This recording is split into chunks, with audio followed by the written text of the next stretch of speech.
ਸਤਿ ਸ਼੍ਰੀ ਅਕਾਲ ਜੀ। ਇਹ ਜਿਹੜਾ ਲੈਕਚਰ ਅੱਜ ਆਪਾਂ ਸ਼ੁਰੂ ਕਰਨ ਲੱਗੇ ਹਾਂ ਇਹ ਜੀਵਨ ਪਰਿਚੈ ਨੇ। ਜੀਵਨ ਪਰਿਚੈ ਆਪਾਂ ਸਟਾਰਟ ਕਰ ਰਹੇ ਨੇ ਗੁਰੂ ਨਾਨਕ ਸਾਹਿਬ ਜੀ ਦਾ, ਜਿਹੜਾ ਸਿੱਖ ਧਰਮ ਦੇ ਪਹਿਲੇ ਗੁਰੂ ਨੇ। ਸਭ ਤੋਂ ਪਹਿਲਾਂ ਮੈਂ ਇਹ ਤੁਹਾਡੇ ਨਾਲ ਹੀ ਡਿਸਕਸ ਕਰਨਾ ਚਾਹੁੰਦਾ ਹਾਂ ਕਿ ਗੁਰੂ ਨਾਨਕ ਸਾਹਿਬ ਜੀ ਦਾ ਜਨਮ ਕਿਸ ਸਥਾਨ 'ਤੇ ਹੋਇਆ। ਗੁਰੂ ਨਾਨਕ ਸਾਹਿਬ ਜੀ ਦਾ ਜਿਹੜਾ ਜਨਮ ਹੈ ਉਹ ਕਾਰਤਿਕ ਪੂਰਨਿਮਾ ਸਨ 1469 ਈਸਵੀ ਦੇ ਵਿੱਚ ਤਲਵੰਡੀ, ਜੋ ਕਿ ਹੁਣ ਪਾਕਿਸਤਾਨ ਵਿੱਚ ਹੈ, ਉਸ ਸਥਾਨ 'ਤੇ ਗੁਰੂ ਨਾਨਕ ਸਾਹਿਬ ਜੀ ਦਾ ਜਨਮ ਹੋਇਆ ਸੀਗਾ। ਅੱਜ ਇਸ ਸਥਾਨ ਨੂੰ ਨਨਕਾਣਾ ਸਾਹਿਬ ਕਹਿ ਕੇ ਆਖਦੇ ਹਾਂ। ਗੁਰੂ ਨਾਨਕ ਸਾਹਿਬ ਜੀ ਦੇ ਜਿਹੜੇ ਪਿਤਾ ਜੀ, ਉਹਨਾਂ ਦਾ ਨਾਂ ਕਾਲੂ ਮਹਿਤਾ ਸੀ, ਜੋ ਕਿ ਇੱਕ ਖੱਤਰੀ ਖਾਨਦਾਨ ਤੋਂ ਤਾਲੁਕ ਰੱਖਦੇ ਸੀ, ਅਤੇ ਉਹਨਾਂ ਦੇ ਮਾਤਾ ਜੀ ਦਾ ਨਾਂ ਤ੍ਰਿਪਤਾ ਦੇਵੀ ਸਨ। ਉਹਨਾਂ ਦੀ ਬਹਿਣ ਦਾ ਜਿਹੜਾ ਨਾਂ ਸੀ ਉਹ ਨਾਨਕੀ ਰੱਖਿਆ ਗਿਆ ਸੀ। ਬਹਿਣ ਨਾਨਕੀ ਭਾਈ ਨਾਨਕ ਦੇ ਨਾਲ ਬੜਾ ਹੀ ਮੋਹ ਪ੍ਰੇਮ ਪਿਆਰ ਕਰਦੀ ਸੀ ਅਤੇ ਗੁਰੂ ਨਾਨਕ ਸਾਹਿਬ ਨੂੰ ਕਾਫੀ ਹੱਦ ਤੱਕ ਅੰਦਰੋਂ ਜਾਣਦੀ ਵੀ ਸੀ। ਗੁਰੂ ਨਾਨਕ ਸਾਹਿਬ ਜੀ ਨੂੰ ਬਚਪਨ ਤੋਂ ਹੀ ਫਾਰਸੀ ਅਤੇ ਸੰਸਕ੍ਰਿਤ ਭਾਸ਼ਾ ਦਾ ਬੜਾ ਹੀ ਗਿਆਨ ਸੀ। 13 ਵਰਸ਼ ਦੀ ਆਯੂ ਵਿੱਚ ਉਹ ਇਨ ਦੋਨੋਂ ਭਾਸ਼ਾ ਵਿੱਚ ਬੜੇ ਹੀ ਨਿਪੁੰਨ ਹੋ ਗਏ ਸੀ, ਅਤੇ ਉਹਨਾਂ ਦਾ ਬੜਾ ਹੀ ਬਹੁਤ ਜ਼ਿਆਦਾ ਸ਼ੌਕ ਦੈਵੀ ਅਤੇ ਅਲੌਕਿਕ ਅਤੇ ਪਰਮਾਤਮਾ ਦੇ ਗਿਆਨ ਵਿੱਚ ਉਹਨੂੰ ਪਾਉਣ ਦਾ ਜਿਹੜਾ ਰਸਤਾ ਹੈ, ਕਿਸ ਪ੍ਰਕਾਰ ਭਜਨ ਬੰਦਗੀ ਦੇ ਨਾਲ ਪਰਮਾਤਮਾ ਦੇ ਨਾਲ ਜੁੜਿਆ ਜਾ ਸਕਦਾ ਹੈ, ਇਸ ਵਿੱਚ ਗੁਰੂ ਨਾਨਕ ਸਾਹਿਬ ਜੀ ਦਾ ਕਾਫੀ ਬਚਪਨ ਤੋਂ ਹੀ ਧਿਆਨ ਸੀ, ਅਤੇ ਉਹ ਇਨ ਬਾਤਾਂ ਦੇ ਨਾਲ ਆਪਣੇ ਜਿਹੜੇ ਅਧਿਆਪਕ ਗਣ ਹੈ ਉਹਨਾਂ ਨੂੰ ਵੀ ਕਾਫੀ ਚਕਿਤ ਕਰ ਦਿੰਦੇ ਹਨ। ਆਪਾਂ ਹੁਣ ਡਿਸਕਸ ਕਰਦੇ ਹਾਂ ਗੁਰੂ ਨਾਨਕ ਸਾਹਿਬ ਜੀ ਦੀ ਸ਼ਾਦੀ ਬਾਰੇ। ਜਦੋਂ ਗੁਰੂ ਨਾਨਕ ਸਾਹਿਬ ਜੀ 15-16 ਸਾਲ ਦੇ ਹੋ ਗਏ ਅਤੇ ਉਹਨਾਂ ਦੇ ਜਿਹੜੇ ਮਾਤਾ ਪਿਤਾ ਜੀ ਨੇ ਉਹਨਾਂ ਦੀ ਸ਼ਾਦੀ ਕਰਨ ਦਾ ਵਿਚਾਰ ਕੀਤਾ, ਅਤੇ 24 ਸਤੰਬਰ 1487 16 ਸਾਲ ਦੀ ਉਮਰ ਵਿੱਚ ਉਹਨਾਂ ਦਾ ਜਿਹੜਾ ਵਿਆਹ ਹੈ ਉਹ ਮਾਤਾ ਸੁਲੱਖਣੀ ਦੇਵੀ ਜੀ ਦੇ ਨਾਲ ਕਰ ਦਿਆ ਗਿਆ। 32 ਸਾਲ ਦੀ ਉਮਰ ਵਿੱਚ ਉਹਨਾਂ ਦੇ ਜਿਹੜੇ ਪਹਿਲੇ ਬੱਚੇ, ਜਿਨ੍ਹਾਂ ਦਾ ਨਾਮ ਸ਼੍ਰੀ ਚੰਦ ਰੱਖਿਆ ਗਿਆ ਸੀ, ਉਹ ਹੋਏ, ਅਤੇ 4 ਸਾਲ ਬਾਅਦ ਉਹਨਾਂ ਦਾ ਦੂਸਰਾ ਬੱਚਾ ਜਿਹੜਾ ਲక్ష్ਮੀ ਦਾਸ, ਉਹਨਾਂ ਦਾ ਨਾਂ ਰੱਖਿਆ ਗਿਆ। ਅਤੇ ਜਦੋਂ ਦੋਨੋਂ ਬੱਚੇ ਥੋੜ੍ਹੇ ਬੜੇ ਹੋ ਗਏ ਸੀ ਅਤੇ 1507 ਈਸਵੀ ਵਿੱਚ ਗੁਰੂ ਨਾਨਕ ਸਾਹਿਬ ਮਰਦਾਨਾ, ਲਹਿਣਾ, ਬਾਲਾ, ਰਾਮਦਾਸ ਆਪਣੇ ਇਨ ਚਾਰੋਂ ਸਾਥੀਆਂ ਦੇ ਨਾਲ ਤੀਰਥ ਯਾਤਰਾ ਕਰਨ ਨਿਕਲ ਗਏ। ਉਹਨਾਂ ਦਾ ਤੀਰਥ ਯਾਤਰਾ ਕਰਨ ਦਾ ਜਿਹੜਾ ਮਕਸਦ ਸੀਗਾ ਉਹ ਪੂਰੀ ਦੁਨੀਆ ਵਿੱਚ ਘੁੰਮ ਕੇ ਪਰਮਾਤਮਾ ਨੂੰ ਕਿਸ ਪ੍ਰਕਾਰ ਭਜਨ ਬੰਦਗੀ ਦੇ ਨਾਲ ਜੁੜਿਆ ਜਾ ਸਕਦਾ ਹੈ, ਕਿਸ ਪ੍ਰਕਾਰ ਇੱਕ ਨੇਕ ਇਨਸਾਨ ਬਣਿਆ ਜਾ ਸਕਦਾ ਹੈ, ਉਹ ਉਸ ਚੀਜ਼ ਦਾ ਪ੍ਰਚਾਰ ਕਰਨ ਵਾਸਤੇ ਉਹ ਆਪਣੇ ਪਰਿਵਾਰ ਦੀ ਸਾਰੀ ਜ਼ਿੰਮੇਵਾਰੀ ਮਾਤਾ ਸੁਲੱਖਣੀ ਦੇਵੀ ਨੂੰ ਦੇ ਕੇ ਉਹ ਆਪਣੇ ਚਾਰੋਂ ਸਾਥੀਆਂ ਦੇ ਨਾਲ ਉਹ ਚਲੇ ਜਾਂਦੇ ਨੇ। ਗੁਰੂ ਨਾਨਕ ਸਾਹਿਬ ਜੀ ਦੀ ਸਿੱਖਿਆ ਦੇ 3 ਨਿਯਮ ਨਿਰਧਾਰਿਤ ਕੀਤੇ ਕਿਸੇ ਵੀ ਇੱਕ ਇਨਸਾਨ ਤੋਂ।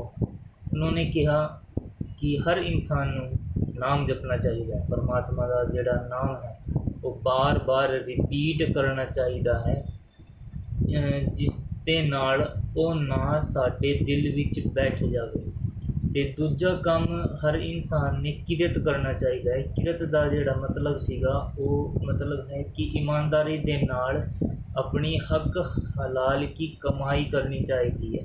ਜਿਤਨੀ ਸਾਡੀ ਦਿਮਾਗ ਦੀ क्षमता ਹੈ, ਜਿਤਨੀ ਸਾਡੀ ਸਰੀਰ ਦੀ क्षमता, ਉਸ ਦੇ ਨਾਲ ਆਪਾਂ ਨੂੰ ਇਮਾਨਦਾਰੀ ਦੇ ਨਾਲ ਆਪਣਾ ਗੁਜ਼ਰ ਬਸਰ ਕਰਨਾ ਚਾਹੀਦਾ ਹੈ। ਨਾ ਹੀ ਕਿਸੇ ਤੋਂ ਮੰਗ ਕੇ ਖਾਣਾ ਚਾਹੀਦਾ ਹੈ, ਨਾ ਹੀ ਕਿਸੇ ਦੇ ਨਾਲ ਲੁੱਟ ਖਸੋਟ ਕੇ ਖਾਣਾ ਚਾਹੀਦਾ। ਅਤੇ ਤੀਸਰੀ ਗੱਲ ਗੁਰੂ ਨਾਨਕ ਸਾਹਿਬ ਜੀ ਨੇ ਆਖੀ ਕਿ ਆਪਾਂ ਨੂੰ ਵੰਡ ਚੱਖਣਾ ਚਾਹੀਦਾ ਹੈ। ਵੰਡ ਚੱਖਣ ਦਾ ਮਤਲਬ ਜਿਹੜਾ ਹੈ ਕਿ ਆਪਾਂ ਨੂੰ ਮਿਲ ਵੱਟ ਕੇ ਖਾਣਾ ਚਾਹੀਦਾ। ਜੇ ਆਪਾਂ ਕੋਲੋਂ ਜ਼ਿਆਦਾ ਹੈ ਤਾਂ ਆਪਾਂ ਨੂੰ ਕਿਸੇ ਜ਼ਰੂਰਤਮੰਦ ਨੂੰ ਦੇਣਾ ਚਾਹੀਦਾ ਹੈ, ਦੂਸਰੇ ਦੀ ਸੇਵਾ ਕਰਨੀ ਚਾਹੀਦੀ ਹੈ। ਅਤੇ ਇਸ ਪ੍ਰਕਾਰ ਦੇ ਤਿੰਨ ਜਿਹੜੇ ਨਿਯਮ ਹੈ ਉਹ ਗੁਰੂ ਨਾਨਕ ਸਾਹਿਬ ਨੇ की शिक्षा विच सब तो इम्पोर्टेंट ते जरूरी नियम बताए हैं। इस इन तीनों चीज़ों का ध्यान रख के कोई भी जोड़ा इंसान है वो बड़े ही सुख शांति ते एक आम इंसान बन के अपनी ज़िंदगी में गुजर बसर कर सकता है तो परमात्मा का नाम ले सकता है। गुरु नानक साहब जी ने एक सिख धर्म की जो है स्थापना की। मैं इत्थे ये सारे लोगों को बता देना चाहता है कि सिख धर्म, सिख का मतलब होता है शिष्य ते चेला, यानी एक चेले का एक शिष्य का की धर्म होता है। ये सारे जोड़े उपरले नियम बताए ने ये एक सिख दे नियम है। तो गुरु नानक साहब जी दे वचनों के मुताबिक हर इंसान जोड़ा इस धरती पे है वो उस परमात्मा का सिख ही है। ये कोई अलग तो कोई धर्म नहीं है, ये हर इंसान अपने आप में एक सिख है, एक शिष्य है, एक स्टूडेंट है, डिसाइपल है।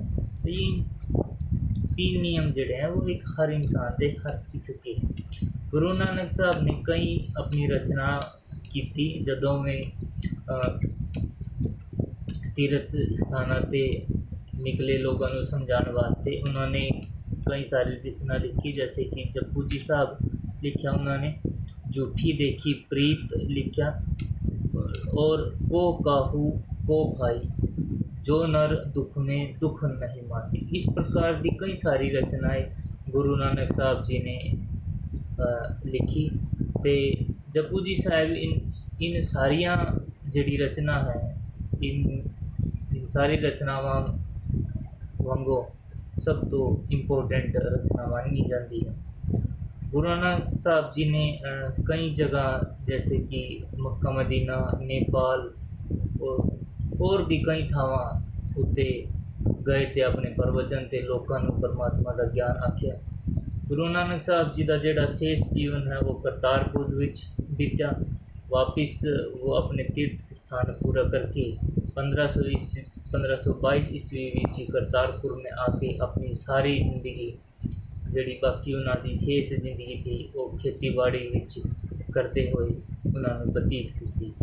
गुरु नानक साहब जी के जोड़ा अंतिम समय जो आन लग्या तो उन्होंने भाई लैणा जी जोड़े कि गुरु अंगद देव जी भी आखे जाते हैं, तो उन्होंने अपना जिम्मेवारी सिख धर्म की दे के वो इस दुनिया तो 70 वर्ष की आयु विच 22 नवंबर 1539 नो इस दुनिया तो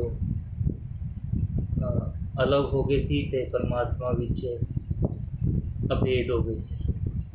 गुरु नानक साहब जी ने कई समाज सुधारक कार्य भी किए, जिवें स्त्री सुधार लई, जाति प्रथा लई और धर्म परिवर्तन लई जो काम चले हुए सी। मुस्लिम शासकों का उन्होंने काफ़ी विरोध किया सी। ये जोड़े सारे काम हैं ये गुरु नानक साहब जी ने अपने जीवन में किए। तो सानू गुरु नानक साहब जी के जीवन तो यही प्रेरणा मिलती है तो यही आप अपने जीवन में जो उन्होंने नियम सी, जो उन्होंने शिक्षा थी उसनों आप लैके चल सकते हैं तो अपना जीवन सुधार सकते हैं। मेरी सारे ही लोगों तो ये अपील है तो गुजारिश भी है कि आपां नूं गुरु नानक साहब जी के जीवन परिचय तो मदद मिलेगी तो साडा जीवन जिहड़ा है वो उसमें काफ़ी सुधार होएगा। सत श्री अकाल।